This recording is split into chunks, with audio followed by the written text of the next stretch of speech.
Hi guys, ನಾನು ನಿಮ್ಮ ಪ್ರೀತಿಯ ವಿಕೆ ಕ್ರಿಯೇಟರ್. ಇಂದು ನಾವು ಕಾರವಾರದಲ್ಲಿ ಪ್ರಸಿದ್ಧವಾಗಿರುವಂಥ ಕೊಡುಮಗಡ್ ದೇವಸ್ಥಾನಕ್ಕೆ ಹೋಗುತ್ತಿದ್ದೇವೆ. ಅಲ್ಲಿನ ವಿಶೇಷವೇನೆಂದರೆ ಆ ಜಾತ್ರೆಯು ವರ್ಷದಲ್ಲಿ ಒಂದೇ ಸಲ ನಡೆಯುತ್ತದೆ.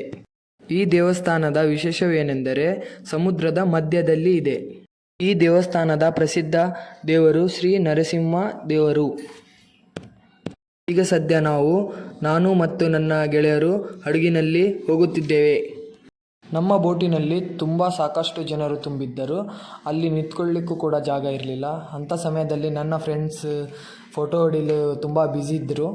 ಸದ್ಯ ಬಂದು ನಾವು ಮುಟ್ಟಿದೆವು. ದೇವರ ದರ್ಶನವನ್ನು ಪಡೆಯಲು ಗುಡ್ಡವನ್ನು ಏರುತ್ತಿದ್ದೇವೆ. ಗುಡ್ಡವನ್ನು ಏರಿ ದೇವಸ್ಥಾನಕ್ಕೆ ಬಂದೆವು. ದೇವರ ದರ್ಶನವನ್ನು ಪಡೆದು ನಾನು ಮತ್ತು ನನ್ನ ಫ್ರೆಂಡ್ಸ್ ಬೀಚಿನ ಕಡೆ ಸಾಗುತ್ತಿದ್ದೇವೆ.